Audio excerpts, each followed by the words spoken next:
Shalom everyone. It's always a pleasure to share with you a message about this week's Parshah. So today I wanted to talk to you about Parshah Toldot. Here we learned about the differences between two twin brothers, Yaakov and Eisav.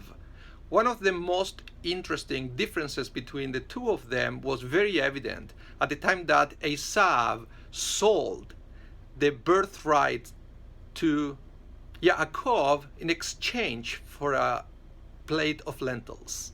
So this is very interesting because Yaakov gave his brother this plate of lentils. So that means that Yaakov didn't eat that day in order to receive a future blessing.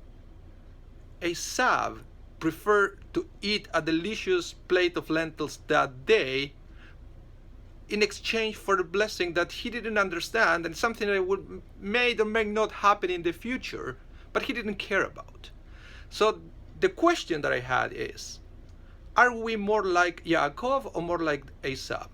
Are you willing to sacrifice a little bit of material comfort in order to receive a spiritual blessing?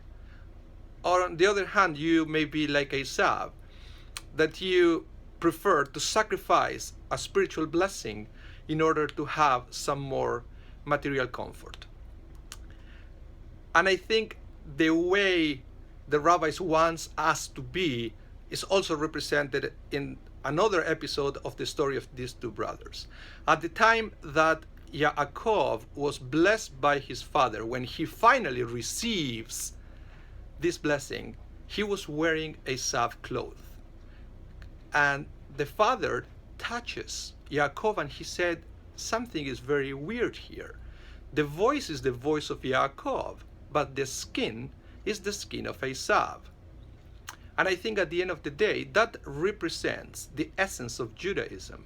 We don't have to sacrifice the material life represented here by Eisav's skin. All we have to do is to add Yaakov's voice to that life. So what it means is Judaism doesn't tell you, doesn't ask you, doesn't request you to sacrifice material life in order to dedicate yourself 100% to a spiritual life. What it says is we should actually add spirituality to our material life so our lives will have more meaning, our lives will be more satisfying. So my challenge for you today is to start incorporating Yaakov's voice to our material lives. Even if that means that once in a while we have to make a little material sacrifice in order to have an extra spiritual blessing. Shabbat Shalom.